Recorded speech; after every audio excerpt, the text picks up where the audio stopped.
Fique agora com uma palavra de Deus para abençoar sua vida. Um culto realizado na Igreja Assembleia de Deus, Catedral da Família, em Goiânia, Goiás.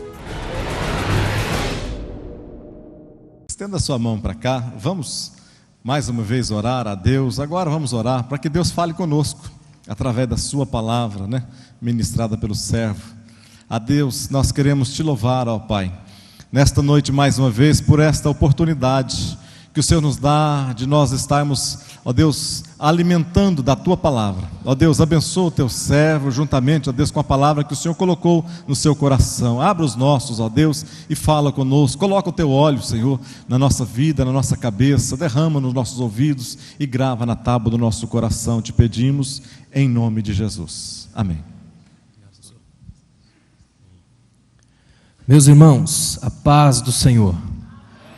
Deus colocou uma palavra no meu coração que eu acredito que vai ser revolucionária, marcante para as nossas vidas essa noite. Amém, irmãos? Quero pedir a liberdade ao pastor dos irmãos se colocarem em pé para nós fazermos a leitura do texto, pode ser? Abra sua Bíblia no livro de Jó, capítulo 13. Jó, capítulo 13, versículos 20 a 28. Jó, capítulo 13, versículos 20 a 28. Por favor, Deus, tenho 2 pedidos. Conceda-os e saberei que posso contar contigo. Primeiro, afasta de mim as aflições. Para mim o terror é demasiado. E fala diretamente a mim para que eu possa responder, ou me deixe falar e me respondes. Quantos pecados foram registrados contra mim? Mostre-me, por favor, que mal cometi. Por que te escondes e permaneces em silêncio? Por que me tratas como um inimigo? Por que me chutas como se eu fosse uma lata velha? Por que chutas um cachorro morto? Sei que tens uma longa lista de erros meus, pecados que remontam à minha juventude. Tu me acorrentas e não consigo me mover, vigias cada movimento e observas todos os meus passos. O homem vai se corroendo como a madeira que apodrece e como a roupa que é roída pela traça. Amém. Pode se sentar.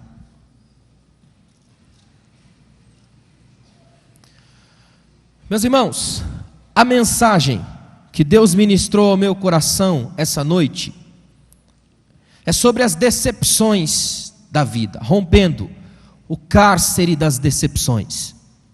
Eu vou falar essa noite de coisas muito nossas, tão nossas, que às vezes a gente tenta esconder. Acredito que um dos maiores erros que cometemos na igreja é tentar ser o que não somos. Tentar chegar diante de Deus com todo um processo configurado, montado, acertado, enquanto Deus nos quer exatamente do jeito que somos. Então, para que você compreenda bem, eu vou mexer em coisas extremamente nossas, absurdamente do dia a dia nosso, daquilo que mexe na nossa vida e que às vezes a gente não tem coragem de admitir. Eu espero que essa palavra primeiro gere dor no seu coração, porque quando ela gerar dor, você vai clamar por bálsamo, e o bálsamo virá e curará a sua vida. Uma certeza eu tenho, ao final dessa mensagem, sairemos daqui transformados, revigorados e glorificando a Deus até pelas decepções da vida. Você crê nisso? Um pai estava com seu filho internado no hospital nos Estados Unidos, o garoto com câncer em estado terminal.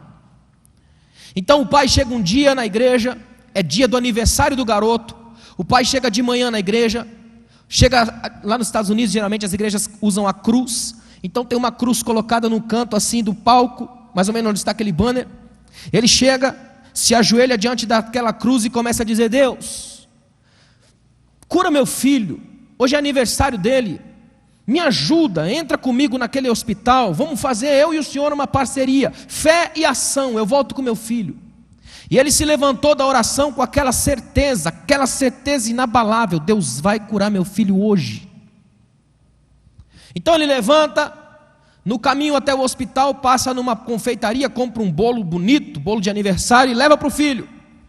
E ele está subindo o elevador assim para chegar na ala onde o filho está, com aquela confiança vigorosa. Vou levar o bolo para o meu filho, vou trazer ele hoje. Hoje ele vai sair daí curado. Então, quando ele entra, que abre o elevador, que ele chega no corredor, vem uma daquelas enfermeiras embrutecidas pelo trabalho. Gente que de tanto lidar com a dor e a crise, cria uma casca, uma crosta de insensibilidade. Já viu esse tipo de gente? Que te dá notícia assim de que alguém morreu como se estivesse jogando cartas. Ela olha para o pai com o bolo na mão e assim, sem nem pensar, diz: seu filho morreu. O pai, do jeito que está, dá meia volta com o bolo na mão, volta até a igreja, na cruz, joga o bolo com fúria sobre a cruz e grita: eu não te pedi certezas falidas. O nome disso é decepção. É quando você engole seco, é o gosto amargo do fracasso, é a face deformada da busca. O termo vem do latim deceptione, frustração de uma expectativa. É quando você fica sonhando com algo e essa coisa não vem. É quando você espera ser visto e ninguém te vê. É quando espera reconhecimento justo, mas ninguém reconhece. É quando você entra na igreja, ora e tem a sensação de esmurrar o céu. C.S. Lewis, a sua esposa morreu também de câncer, e ele escreve assim: no dia que você fizer um churrasco na sua casa, convide Deus e Ele virá com miríades de anjos. Mas no dia que a porta, que você se sentir que está mal, que tem alguém morrendo na sua casa, vá chamar Deus e você vai escutar a porta bater na sua cara, e o tranco ser fechado pelo lado de dentro. E você vai perguntar: onde está Deus? Se eu perguntasse aqui, quantos aqui tem uma oração que ainda não foi respondida, todo mundo levantaria a mão. É ruim ou não é? Orar e sentir que Ele não responde, chamar e sentir que Ele não vem, buscar uma lágrima que não desce, orar e a coisa não ser respondida, cantar e sentir que não está saindo do peito, vir para o culto e ainda ter que responder. O culto nosso está virando culto de proposta e resposta. Faz aí, levanta a mão, sente, vira, e você tem que fazer, porque senão o irmão do lado acha que você desviou.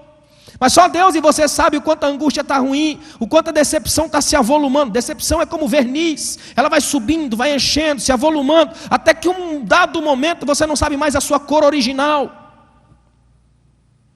O século XX, que acabou de passar, foi conhecido como a era da ansiedade. Estávamos ansiando pelo futuro, queríamos que o futuro viesse, sonhávamos com o século XXI. Enquanto o Álvaro falava dos lançamentos de 86, 87, eu me lembrei que ainda garotinho naquela época por ali, porque ontem eu fiz 33 anos, eu me lembrei que a gente ficava imaginando como seria o século XXI, a gente imaginaria que os carros iriam voar, lembra disso?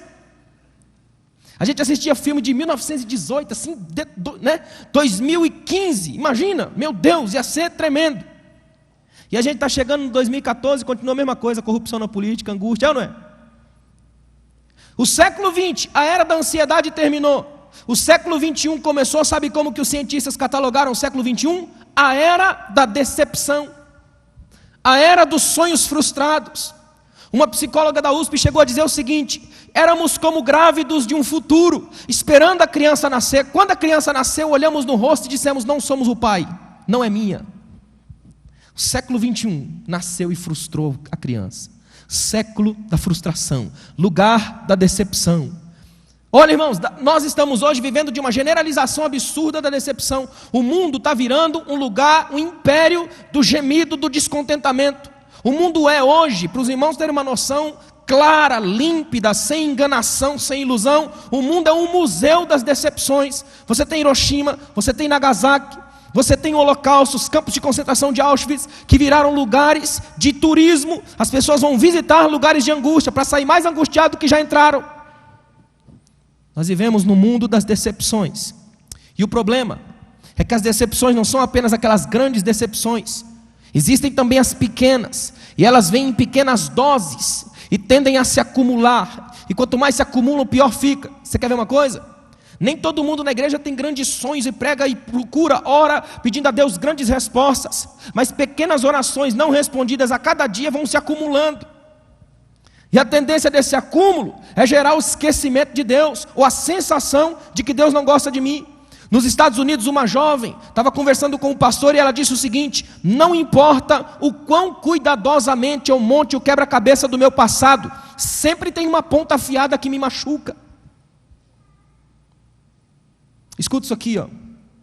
As decepções trazem consigo o perigo da escolha, É você que define o que faz com a sua decepção. Se ela vai virar para você escola ou se ela vai virar para você morte. Sangyus dizia que com as mesmas pedras que você constrói um templo, também constrói um túmulo. A questão não é a pedra, é a sua decisão no que vai fazer. Sabe o que Deus está dizendo para nós aqui hoje? Decepções fazem parte da vida normal de cada ser humano que já botou a cara no universo. Desde que o homem pecou, a dor entrou na agenda do mundo. De lá para cá, toda a vida tem marcas. Não existe vida sem dor, mas graças a Deus que não existe dor que dure a vida toda. Se estamos aqui hoje é porque o Consolador, aquele que consola a dor, está nos ensinando a tirar milagres das nossas decepções. Você já se sentiu decepcionado assim? Eu quero mostrar aos irmãos algumas das decepções mais terríveis que existem, alguns dos cárceres de decepções que estão em todas as igrejas da face da terra. Primeiro, a decepção dos sonhos mortos. Se tem coisa tremenda é sonhar, é ou não é? Todo mundo tem um sonho, todo mundo quer ser alguma coisa, desde os pequenos sonhos, quando a gente é garotinho ainda e quer ser super-herói. Todo mundo tem um sonho, vislumbra alguma coisa. O problema é quando esse sonho insiste e não aconteceu, ou pior, ele é frustrado bruscamente. Eu coloquei aqui, Platão já sustentava a ideia moderna de que os sonhos revelam a verdadeira natureza humana. Todos nós temos isso. Henrique Rojas escreveu que o homem é sobretudo futuro. Shakespeare dizia que nós somos feitos da mesma substância que os sonhos. Todo mundo sonha. O problema é que tem gente que só sonha de noite, no recesso empoeirado da mente. Aí quando levanta e não tem mais sonho nenhum, vai na padaria e compra um sonho pelo menos para comer. Frustrações decepcionantes da falta de sonhos. Eu vejo hoje na igreja uma juventude sem sonhos, por isso se arrasta num peso de dias. Eu vejo em algumas igrejas ministérios sem sonhos, então se acostumam com o número de pessoas que têm e morrem vazios sem progredir. Na infertilidade do ministério, ele vira literalmente um mini-estéreo, é a esterilidade dos bebês ministeriais. O que Deus procura aqui hoje é deflagrar sonhos, colocar nos seus olhos sonhos, colocar no seu coração verdadeiros sonhos, e ainda que as decepções te atinjam, Deus sustenta o sonho dele, Deus sustenta o sonho que ele planta no nosso coração, Deus sustenta o sonho que ele coloca na nossa alma. Você está entendendo o que Deus está ministrando a você aqui? Escuta uma coisa aqui, infelizmente há aqueles que só sonham com essas memórias machucadas. E sabe o que é estranho? Sonhos destruídos ferem demais. Poucas coisas machucam mais uma vida do que sonhos destruídos. Eu coloquei uma listinha de sonhos que destroem. Por exemplo, filhos que morrem. Nada é mais devastador para pais e mães do que enterrar seus filhos. Os judeus têm um provérbio, um lamento, na verdade, na cultura judaica, que dizem: ai da geração onde os pais enterram os filhos. É doloroso demais saber que pais enterram filhos. Você já foi num velório em que a mãe está enterrando o filho? O pai enterrando o filho? Sonhos, projeções, futuro. Ansiava ver o garoto fazer, a garota fazer alguma coisa, aí vem a vida e atropela os sonhos. Eu coloquei aqui, filhos que morrem, ministérios que acabam em escândalos retumbantes ou fracassos absurdos.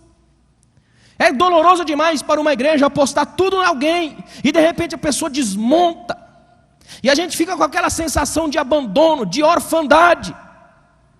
Quantas igrejas extraordinárias, com ministérios extraordinários, tiveram que parar a sua caminhada, desacelerar, colocar o pé no freio, puxar o freio de mão, porque lá em cima, no púlpito, de onde se espera a bênção, alguém caiu. Sonhos ministeriais destruídos, dilacerados. Eu coloquei aqui, esperanças falidas. Sabe quando você espera aquela maravilha? Não, eu vou ser, por exemplo, promovido no meu emprego, então eu vou casar, vou construir minha casa, e dá tudo errado. Eu coloquei aqui, casamentos dilacerados, traição. Tem coisa pior do que traição.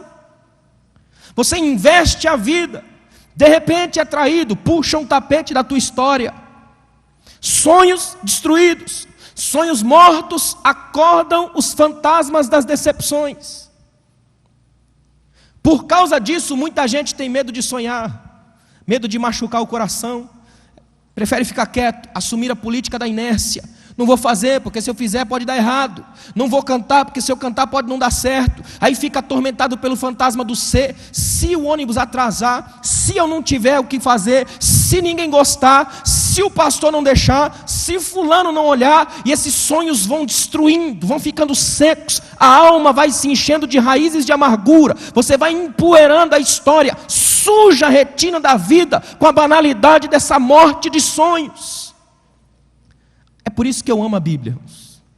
A Bíblia mostra um rapaz para quem os sonhos começaram a falhar, José. O homem é conhecido como sonhador. Quando ele chega junto, o pessoal já fala, esse aí é sonhador, vive na coisa etérea dos sonhos, vive no abstrato, nunca está no concreto. Só que esse José resolve sonhar, e ele sonha, e tem sonhos, e pior, não pediu para sonhar, Deus deu, é ou não é? É pior ainda, não pediu para sonhar, foi Deus quem deu. Só que toda vez que ele conta o sonho, deflagra o processo de inveja em alguém. Tem uma frase antiga que diz, não grite alto a tua vitória, porque a inveja tem um sono leve e acorda rápido. Toda vez que você sonhar, se você for talentoso, vai despertar ameaça.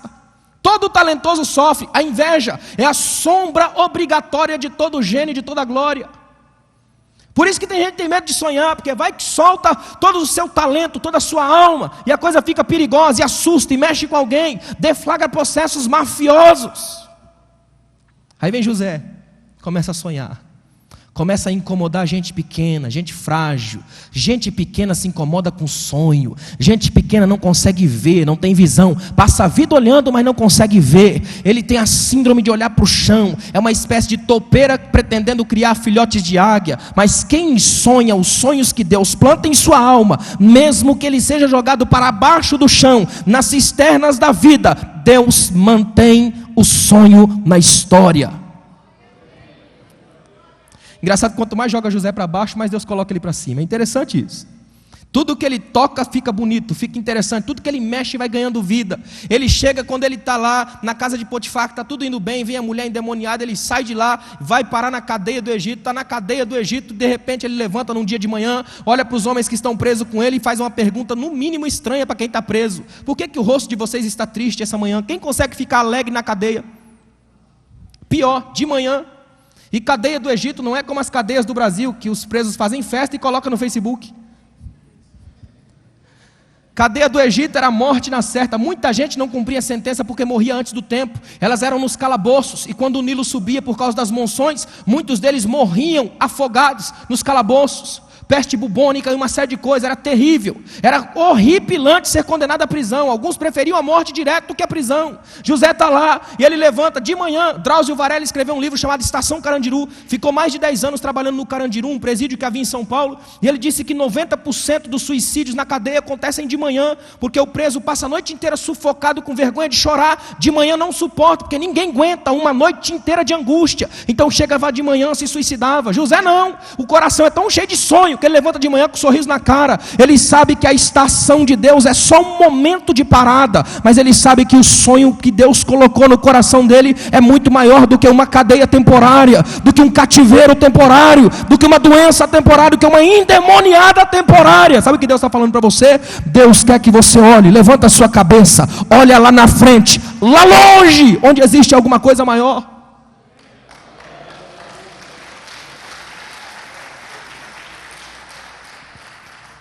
Em Gênesis 41, versículos 50 a 52 é lindo.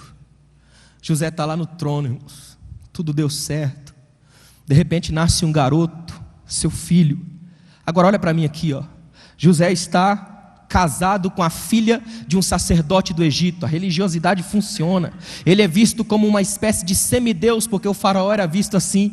Então ele pega aquele garotinho. Tinha uma sequência interessante na cultura egípcia, quando ia se apresentar o filho do faraó, o filho do Deus, como eles diziam. O rei ou o sacerdote, que era o melhor indicado, pegava o bebezinho, faziam vários dias de festa. O ápice da festa era o dia de nomear a criança. Então pegava aquele bebezinho, virava na direção do Egito inteiro e dizia: seu nome será. Aí o Egito todo se curvava com o rosto no chão, porque não podia olhar para o faraó, e o garotinho era filho de faraó, portanto também era um deus. Então todo mundo se curvava e o faraó dizia: seu nome será. Aí era costume homenagear o garoto com o nome de um dos deuses do panteão. Seu nome será Nilo, Tot, Cum, Apis, Ipis. Seu nome será alguma coisa do tipo Ramsés.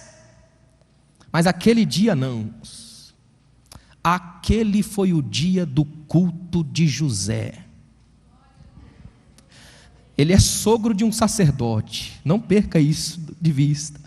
Então de repente ele pega seu menino, provavelmente o sogro se sentindo muito orgulhoso, eu vou pegar meu neto e vou apresentar meu neto. Então ele vira o neto na direção do povo todo ajoelhado, ele grita, seu nome será, o povo bota a cara no chão, aí de repente José olha para ele e diz, Manassés.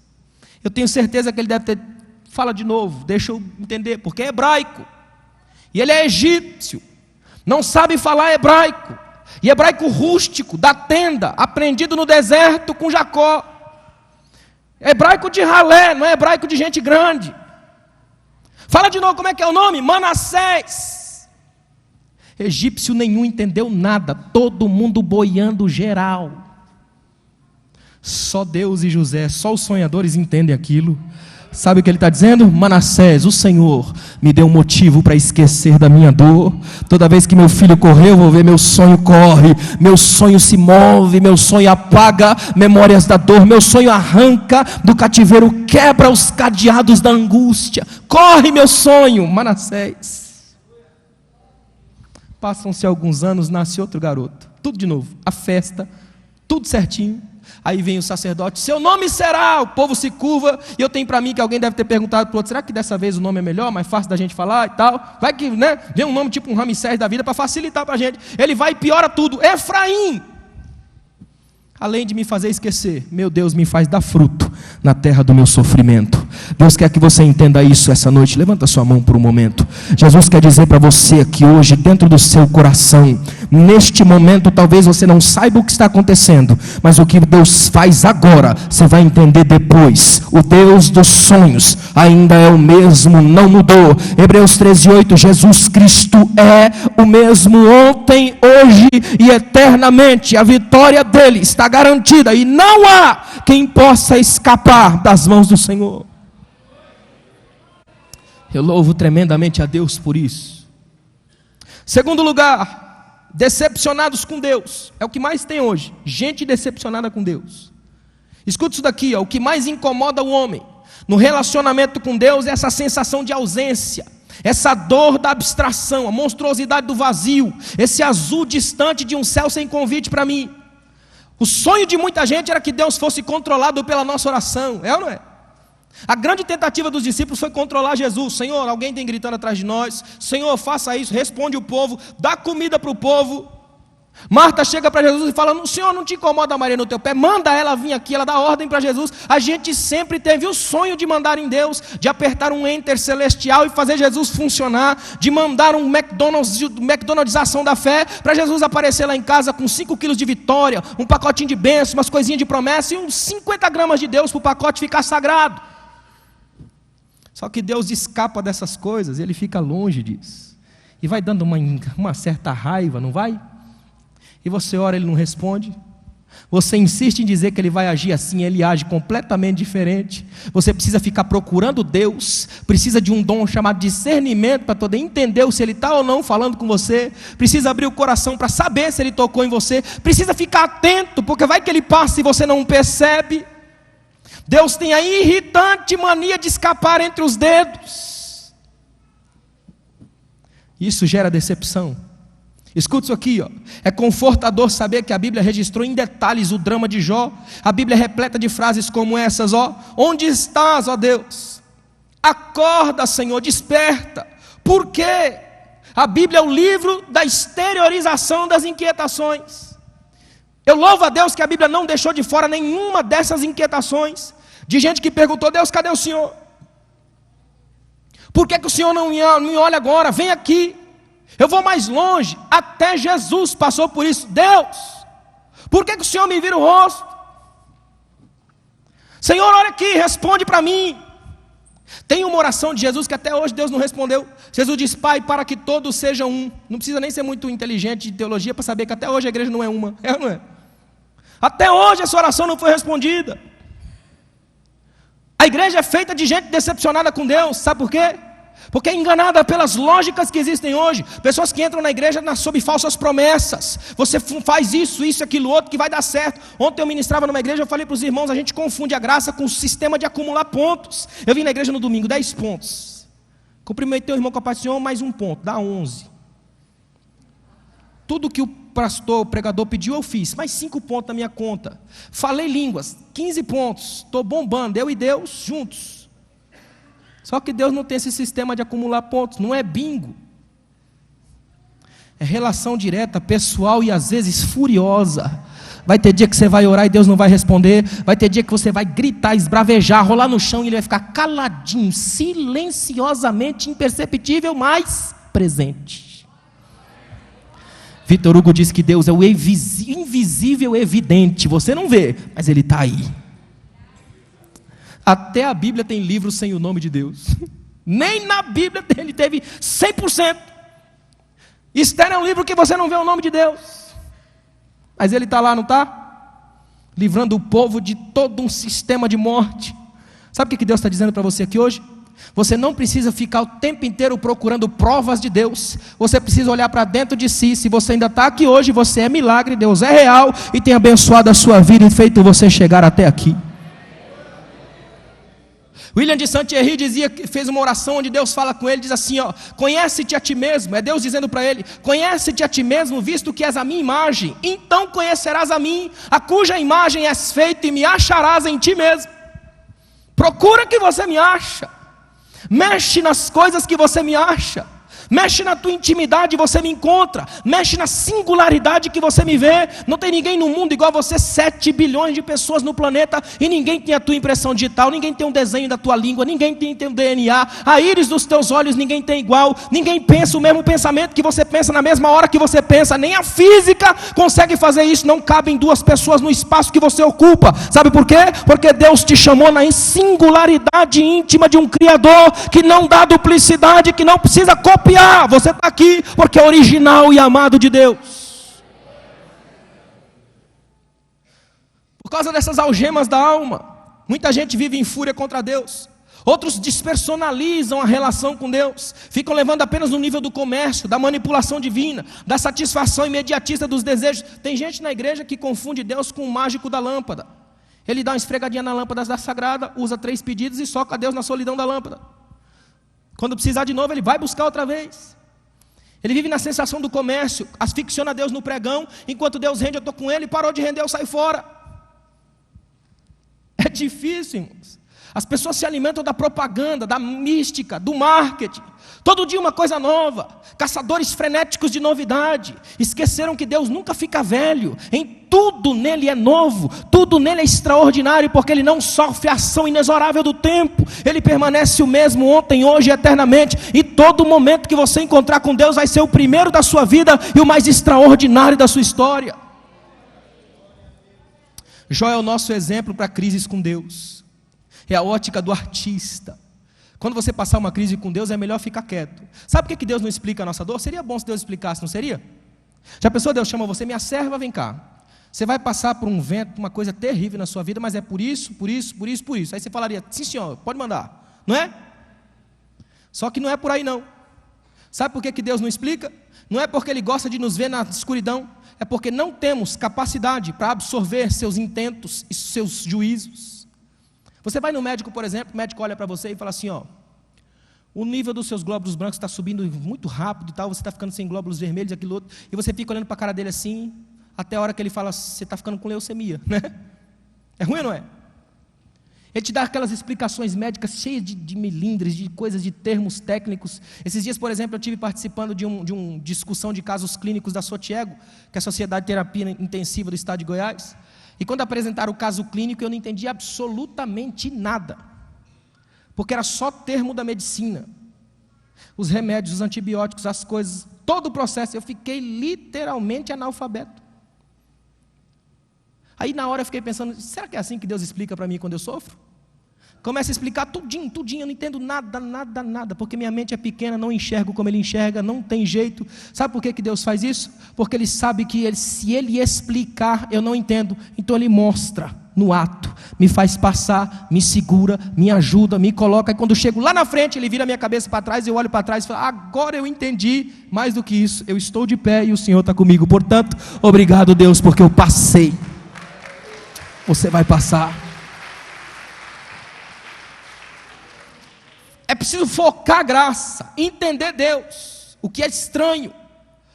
Uma filha de um pastor, olha que interessante, decepcionada demais, porque seu pai era um pastor muito amado pela igreja, e seu pai morreu num daqueles acidentes que a gente não explica. Sabe aquele acidente estranho que acontece e você não tem explicação? Então ela ficou desesperada, injuriada, fugiu da igreja, não queria mais ir na igreja. O pastor que assumiu o lugar do pai dela chegou lá e foi visitá-la. Ela estava sentada na porta da casa fazendo um bordado, daquele que tem um tipo de uma roda, assim, de um aro, e a mulher vai fazendo o bordado, sabe qual é?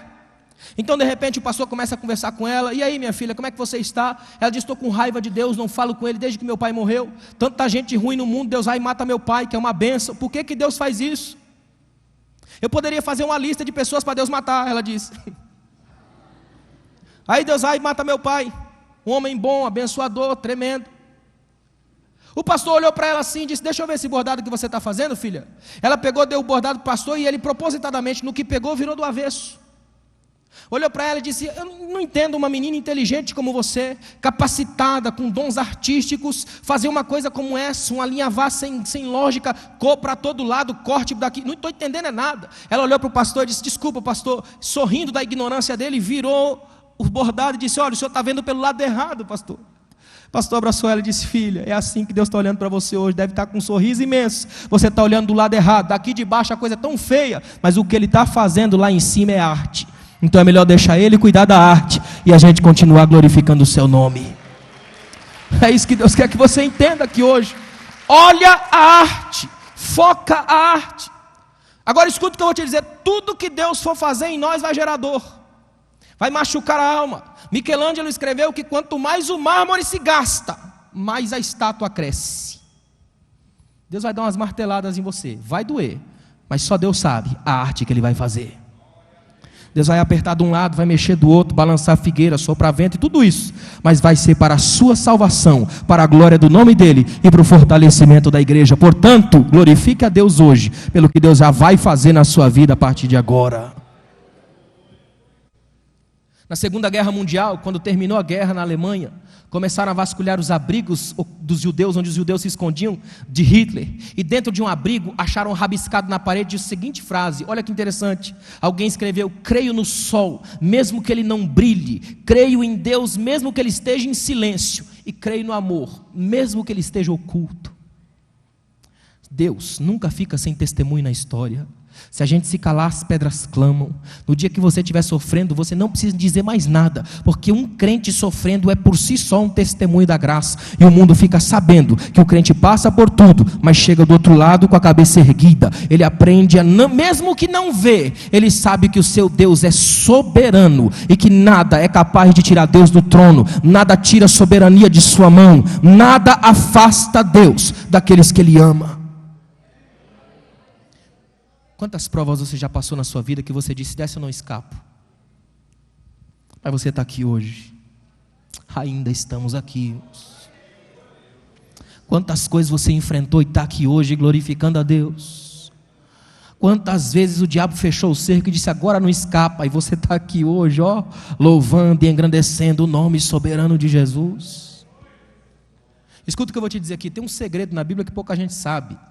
O diabo não consegue saber absolutamente nada sobre encarnação. Lutero dizia que se você quiser sorrir do diabo, fala para ele da encarnação, que ele não entende nada. Na cabeça dele não entra a encarnação. Assim como na cabeça de muita gente a gente não consegue entender como que um chinês fala mandarim, o diabo não entende encarnação. Ele não consegue entender que Deus, do tamanho que é, porque ele já viu Deus, o diabo já viu Deus. Ele não consegue entender que aquilo que ele viu, naquela grandeza, cabe num ser humano. Ele não entende isso.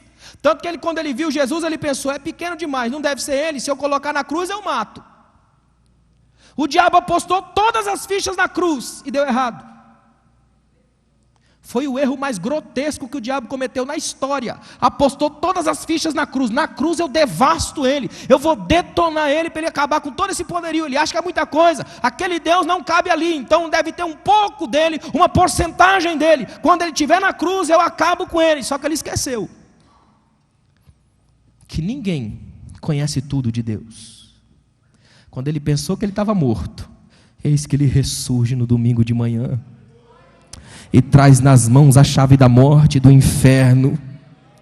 Oh, irmão, pelo amor de Deus, adore a Jesus por essa grande vitória, porque o diabo não sabe, não consegue entender profundidades espirituais. Você hoje pode estar passando pelo funil, pela coisa mais difícil da sua vida, mas fique em paz, mesmo que o diabo aposte todas as fichas, ele não conhece os planos do coração de Deus, os planos da mente de Deus, o sonho que ele está plantando no seu coração essa noite. Você está entendendo o que Deus está falando com você aqui? Terceiro lugar, decepcionados com a vida. Em Eclesiastes, capítulo 1, ele já abre o livro devastando o gosto amargo da vida. Ele diz, vaidade de vaidades, é o termo hebraico mais difícil de traduzir. Tem diversas opções, e algumas traduções colocam tudo é ilusão, tudo é passageiro, tudo é vazio, mas a melhor de todas é névoa de nadas. Tudo é uma névoa de nadas, não tem substância, é ruim, me desafia porque não é nada, então mexe comigo. A Bíblia não tem só um versículo sobre decepcionado com a vida, tem um livro, Eclesiastes. Irmãos, olha para mim aqui, Eclesiastes é o livro do homem que chegou lá, é ou não é? Salomão é o homem que chegou lá, que podia dar palestra para empresário, não podia? Ele chegou lá, era o homem mais rico da sua época, o mais reconhecido da sua época, rodeado de tudo que ele podia. A fama dele era tão grande que a fama que ele tinha não era só de si, a das pessoas que trabalhavam com ele. Quando a rainha de Sabá vai visitá-lo, fica encantada até com a forma como o staff dele trabalhava. É o homem que chegou lá, e quando ele chegou lá, sabe o que ele descobriu? Que é melhor ficar aqui. Ele chegou lá e disse, gente, cheguei aqui não vale a pena não, aqui não é bom, aqui tudo é ilusório, aqui não tem graça, debaixo do sol é melhor ficar. Tanto que ele chega no Eclesiastes 9 e diz, pega a mulher que você ama e vai viver, é a melhor coisa que você faz. Bebe teu vinho de coração alegre, porque Deus já se alegrou do que você fez. Olhando daqui de cima, a melhor coisa que você faz é viver sua vida com a sua família. Vive em paz, come o teu pão, bebe o teu vinho, ama a tua esposa, vai viver a tua vida. Não vem para cá não, que aqui é tédio. Agora por que a gente quer ir tanto para lá? Porque a gente não valoriza o que tem aqui. Sabe quem está decepcionado com a vida? Quem foca um impossível, improvável e decepcionante. Mas quem olha para o lado e valoriza pequenos espetáculos da vida, compreende que aqui já tem o que precisa para ser feliz. Felicidade não é um lugar que você chega, é um jeito de ir. E Deus está falando para você aqui hoje, caminhe na graça, devagar, cada passo sendo abençoado por Deus. Enquanto você anda, vai glorificando a Ele pelas nuvens, glorifica a Ele pela árvore, pela alegria, pelo sol, pela água. Quanto mais infantil você estiver diante dEle, mais perto do céu, porque o céu é de crianças de 5 anos de idade, é para lá que você vai. Irmão, se você não gosta de festa de criança, provavelmente você não vai para o céu. Os discípulos chegaram para Jesus, Senhor, quem que nós é que é o maior? Olha, o maior lá é 5 anos, todo mundo tem 5 anos. Os discípulos tinham um negócio de grandeza, Senhor, aumenta a nossa fé. Não, eu vou diminuir, fé do tamanho do grão de mostarda está bom. Engraçado que quando a gente é pequeno, tudo é mais bonito, é ou não é? Dificilmente você vê uma criança decepcionada com a vida, não é? Tanto que uma criança muito quieta, a gente fica meio ressabiado, essa menina vive no mundo da lua, alguma coisa está estranho. Criança se encanta com qualquer coisa. Eu me lembro quando era criança, a gente acreditava que a lua era feita de queijo. Já acreditou nisso? A gente acredita em tudo. Por exemplo, eu estava pensando esses dias na Páscoa. A gente consegue acreditar quando é criança que um coelho, não é nem a coelha, é o coelho, consegue botar um ovo daquele tamanho de chocolate branco de um lado, preto do outro e cheio de coisa por dentro. E vai dizer para a criança que não foi ele. A gente acredita que em pleno Brasil tropical vem um velhão, gordão, e entra pela chaminé que não tem na nossa casa. Incrível, né? Quando você é criança, tudo é maior. Só que aí a gente cresce, fica adulto. E eu tenho uma certa dúvida se a gente fica adulto ou adulterado, né? Que a gente fica adulto e começa a reconhecer as fórmulas das coisas. Aí a água que era maravilhosa. Você quer ver uma coisa? Criança é apaixonada por água. Gosta de rio, gosta de mar. Gosta tanto de água que se você não tampar a privada, ela vai brincar com a água, não vai? Aí quando a gente cresce, descobre que a água é uma fórmula química sem graça. H2O, que graça tem isso? Esquece a água. Sabe que as estrelas são apenas um processo, um pedacinho de cosmo. Tudo fica sem graça, a gente cresce e as coisas ficam pequenas. Aí vem Jesus, está pregando, fazendo uma mensagem, coisa espiritual. Ele para de pregar e pega um monte de criança e segura no colo. Irmãos, chega sincero comigo, criança gosta de adulto chato, sim ou não? Criança detesta adulto chato. Já criança adorava Jesus, sinal que ele era um molecão, é ou não é? Que as crianças adoravam Jesus, gostavam de ficar perto dele, chegavam perto dele, estavam com ele. Sabe o que eu quero dizer para você? Muita gente se decepciona com a vida porque ainda não aprendeu a viver. Jesus quer que você entenda hoje que o que você tem aqui, é presente de Deus para a sua vida. Vai brincar. Jesus não quer menino chato da religião, Ele quer crianças felizes do reino, gente que brinca com o Pai, que se alegra na vida, que sabe que é fiel.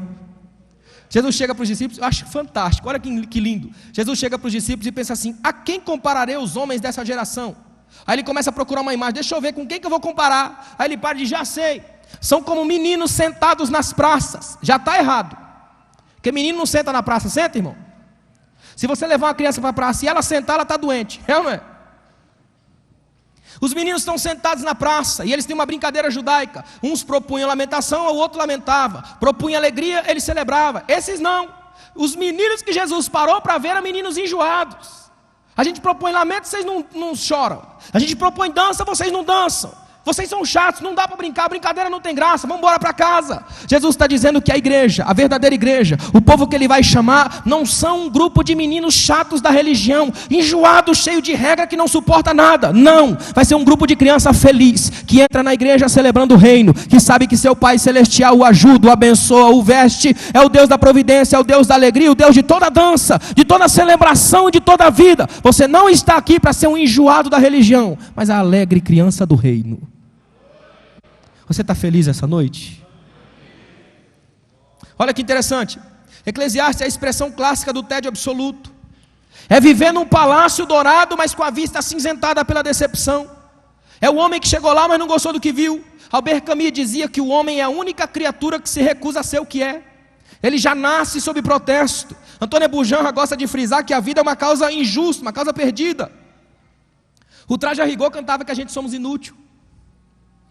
Por todo lugar que você vai, sempre vai ter alguém dando uma pisada na bola, não é? Já aconteceu com você de se arrumar todo para vir para a igreja, aí quando você vai sair de casa, começa a chover, é ruim ou não é? E crente geralmente tem essa síndrome do açúcar mesmo. Já aconteceu com você assim, quando você recebe uma notícia muito alegre, muito feliz, uma coisa muito boa, você para assim, sente uma pontinha de angústia no peito, é muita alegria para ser verdade? Já aconteceu? Por que a gente tem isso? Por que a gente sente de repente que alguma coisa não é tão bom assim? Por que a gente fica com esse pé atrás com tudo que é bom na vida? É como se a gente soubesse que para estarmos aqui não podemos ser felizes por inteiro, por completo. É como se a gente vivesse em estado de ameaça, estado de suspeita. A gente sabe que o sol vai aparecer, mas de vez em quando já vem as nuvens com tudo. É como se a gente soubesse que Deus dá com uma mão, mas bate com a outra. Eu quero te chamar hoje para viver com coragem. Lance-se no colo do seu Pai. Olha o que Deus está dizendo para você aqui hoje, Você não é pastor, pastora, é filho, filha amada do Pai. O Pai quer te abraçar, te segurar no colo e amar você com todo o amor que o Pai tem para te dar. Você já notou como o mundo anda sério demais? Há muito tempo que as manchetes dos jornais não têm sorrisos. As misérias humanas se tornaram as primeiras páginas. É o jornalismo, a notícia como espetáculo, porque miséria vende. Todo momento a gente vai encontrar uma notícia ruim. Se você torcer o jornal, pinga sangue.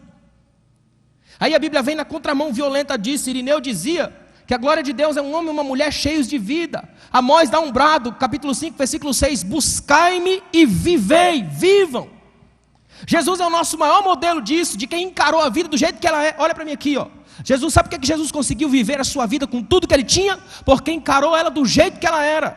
Eu vou dizer uma coisa aos irmãos, presta atenção no que eu vou te dizer aqui. Digamos que esse livro aqui fosse um arauto que nunca falhou e que tivesse aqui a forma como cada ser humano no mundo iria morrer. Aí eu chegava aqui, pegava seu nome na lista, fulano de tal, e você ficava em pé. E eu li aqui, aqui está escrito que você vai morrer num acidente de carro. Eu pergunto a você entraria num carro na sua vida? Eu não, irmãos, eu ia andar de ônibus feliz o resto da minha vida, né? O livro falou, nunca falhou. Aí Jesus vem, olha que interessante, 700 anos antes de Jesus pisar na terra, Isaías avisou, vai morrer na cruz, madeira, martelo e prego. Isaías pintou a crucificação 700 anos antes. Os anos passam, vem Jesus. Qual que é a primeira profissão que ele escolhe? Ele é carpinteiro. Ele vai mexer com madeira, martelo e prego a vida inteira. Ele encara coisas que vão destruir. Ele encara a morte de frente. Agora notem, a profissão era passada de pai para filho ainda na infância. Então está ele e José aprendendo a mexer com a madeira, lidar com ela, tomar cuidado com o prego, com as lascas da madeira. As melhores lembranças sempre são as da infância. Jesus constrói as melhores lembranças com as piores imagens. Quando ele está na cruz, que ele se deita sobre a cruz, as melhores lembranças vêm à tona: madeira, martelo e prego, o cuidado do pai, a alegria. A mente está inteira, completa, sã e sem mágoa. Jesus não estava na cruz forçado, estava na cruz assumindo a amizade com coisas que o matariam. Para quê? Para que hoje eu e você tivéssemos vida. Nós estamos aqui porque ele encarou a vida, viveu e nos deu a promessa: eu vim para que tenham vida e vida em abundância. Se você está aqui hoje, é porque Jesus deixa bem claro para você: decepção nenhuma pode parar aquilo que ele está fazendo em processo na sua vida. Se coloque de pé, por favor. Deus hoje quer te tirar do cárcere das decepções. Deus hoje quer ministrar ao seu coração a saída do cárcere. Eu quero que você guarde uma coisa que eu vou te dizer aqui. Em todo momento que você estiver envolvido com Deus, vão chegar as dúvidas. Nunca se envolva com Deus achando que você vai encontrar só certezas. Muito pelo contrário, vai achar um monte de dúvidas, das mais terríveis. Mas também vai achar liberdade. A Bíblia mostra uma pequena janela do que acontece no céu diariamente. Em Isaías capítulo 6, a Bíblia diz que tem os serafins, estão voando diante de Deus com 6 asas. Com 2 eles cobrem o rosto. Na cultura judaica, cobrir o rosto na presença de alguém é símbolo maior de sua humildade, dessa capacidade que você tem de reconhecer que o outro é maior do que você. Com 2 cobriam os pés. E pés, na cultura judaica, é o símbolo da imperfeição. Os rabinos têm um provérbio que diz que nós criamos sapatos para esconder a feiura dos pés. Olha como os serafins estão diante de Deus: humildes e imperfeitos. E 6, no número bíblico, é o indicativo do homem. Então eles têm duas asas cobrindo o rosto, humildade. 2 cobrindo os pés, imperfeições. É assim que Deus nos recebe, humildes e imperfeitos. Mas ainda tem 2, e com essas 2 eles voam. Você só chega na presença de Deus quando é humilde, quando assume que é imperfeito, e Ele te deixa livre para voar. Não são os perfeitos, são os imperfeitos. Não são os exaltados, são os humilhados. Não são os cativos, são os livres. Porque quando você chega nele, ele arranca as cadeias e te deixa livre para voar. Humilde e imperfeito, mas livre. É isso que Deus está falando para você aqui hoje. Receba isso de Deus. Você precisa ser humilde, precisa assumir que é imperfeito e tenha liberdade para bater as asas e voar. Porque quando você voar nessa dimensão, teu canto é um só: santo, santo, santo é o Senhor dos exércitos. Eu quero convidar você que sente que essa palavra é para você. Se você tiver coragem de vir até aqui à frente, eu quero fazer uma oração com você aqui. Eu quero ministrar sobre a sua vida hoje. Talvez você esteja pensando: Deus, eu preciso que o Senhor arranque o meu filho de algum cativeiro, o meu esposo de algum cativeiro, a minha esposa de algum cativeiro, decepcionado. Tem alguém decepcionado com Deus na sua casa? Vem até aqui à frente. Jesus vai te dar o abraço necessário para curar frustrados. Vai te dar o toque que cura os decepcionados. E eu sinto o Espírito Santo falar com pessoas aqui hoje.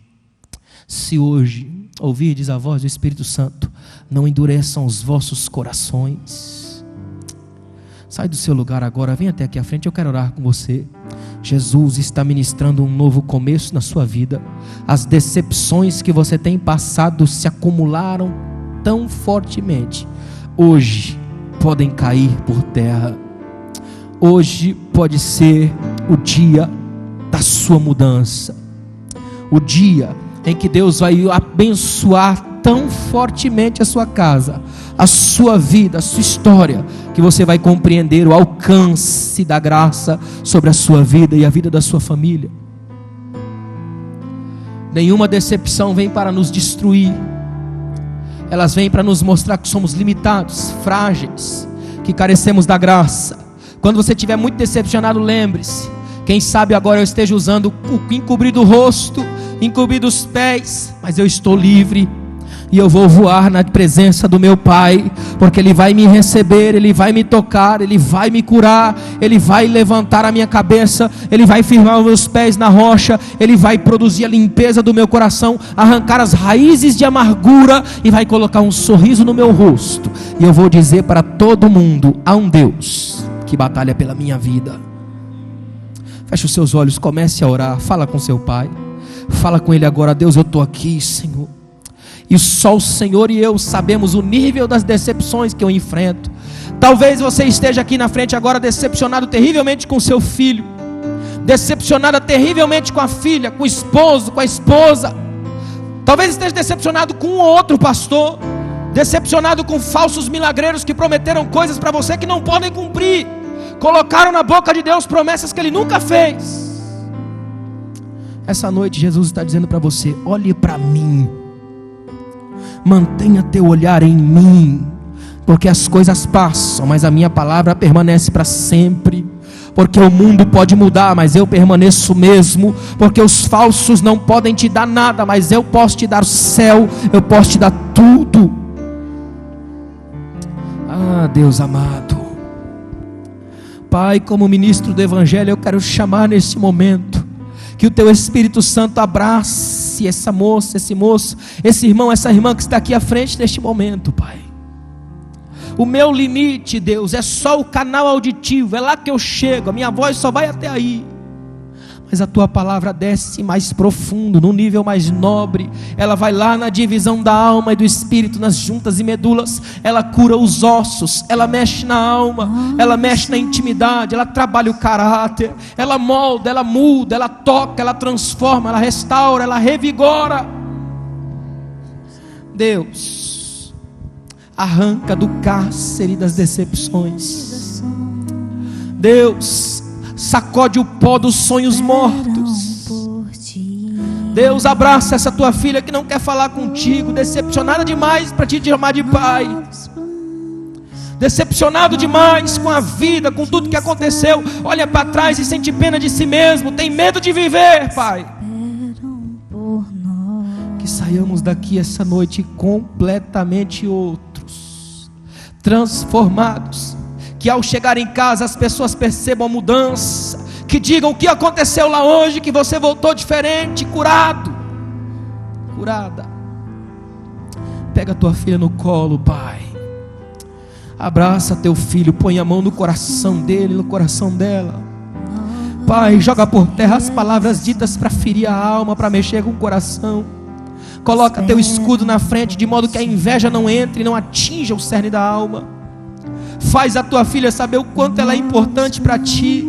Faz o teu filho ter a certeza feliz de que tu és forte nos fracos, de que nós não podemos, mas o Senhor tudo pode. Obrigado, meu Deus. Obrigado, Pai, por cada pessoa aqui, vitoriosa, transformada pela graça. Amém. Pode voltar para o seu lugar agradecendo a Deus pela sua vitória.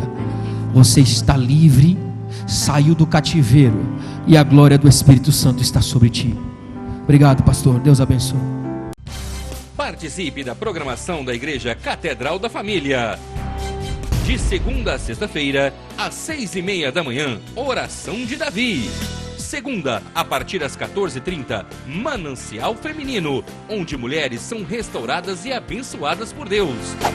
Segunda, a partir das 19h30, venha estudar Teologia com IBCAF, Instituto Bíblico da Catedral da Família. Terça-feira, às 19h30, venha ser um intercessor na Escola de Intercessão. Quarta-feira, às 19h30, culto de ensino da Palavra de Deus. Quinta-feira, às 20 horas, reunião dos adolescentes, Geração Daniel. Sábado, muito louvor e adoração com a juventude animada da Igreja Catedral da Família. Sábado, às 20 horas, Projeto Recomeçar. E domingo, às 9 horas da manhã, participe com sua família da Escola Bíblica Dominical. E domingo, às 18 horas, grande culto de celebração a Deus. Quero te adorar, Igreja Catedral da Família disponibiliza ainda para você cursos para edificar a sua vida. MMI, Casados para Sempre. CRAU, cursos para finanças. Educando filhos à maneira de Deus. Alcançando o coração do seu adolescente. Veredas Antigas. ONI, curso para noivos. De domingo a domingo, uma programação recheada de muita alegria, unção e bênçãos de Deus. Informações 3281-4918 ou acesse o site www.catedraldafamilia.com.br.